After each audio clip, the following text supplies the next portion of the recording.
রেলগাড়ির কামরায় হঠাৎ দেখা, ভাবিনি সম্ভব হবে কোনোদিন। আগে ওকে বারবার দেখেছি লাল রঙের শাড়িতে, তালিম ফুলের মতো রাঙা। আজও পরেছে কালো রেশমের কাপড়, আঁচল তুলেছে মাথা, দোলন চাপার মতো চিকন গৌর মুখখানি ঘিরে মনে হলে কালো রঙের একটা গভীর দূরত্ব ঘনিয়ে নিয়েছে নিজের চারিদিকে। যে দূরত্ব সর্ষে ক্ষেতের শেষ সীমানায় শালবনের নীলাঞ্জনে থমকে গেল আমার সমস্ত মনটা।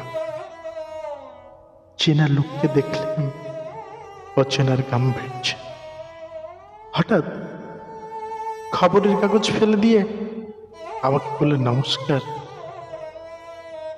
সমাজবিধির পথ গেল খুলে। আলাপ করলেন শুরু, কেমন আছো, কেমন চলছে সংসার ইত্যাদি। সে রইল জানলার বাইরের দিকে চেয়ে, যেন কাছের দিনের ছোঁয়াচ পার হওয়া চাহনিতে। দিলে অত্যন্ত ছোট দুই একটা জবাব, কোনোটা বা দিলেই না।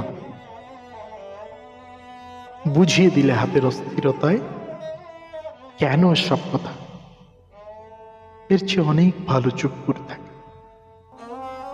আমি ছেলে অন্য বেঞ্চিতে ওর সাথীদের সঙ্গে। এক সময় আঙুল নেড়ে জানালে কাছে আসতে, মনে হলো কম সাহস নয়।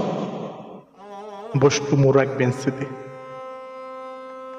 গাড়ির আওয়াজের আড়ালে বললে পিতুস্বরে, কিছু মনে করো না, সময় কোথা, সময় নষ্ট করবার।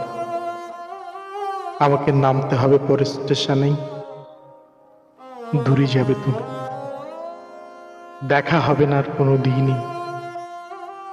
তাই যে প্রশ্নের জবাব এতকাল থেমে আছে, শুনবো তোমার মুখে। সত্য করে বলবে তো?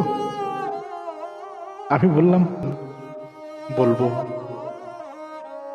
বাইরের আকাশের দিকে তাকিয়ে শুধু আমাদের গেছে যেদিন, একেবারেই কি গেছে, কিছুই কি নেই বাকি। একটু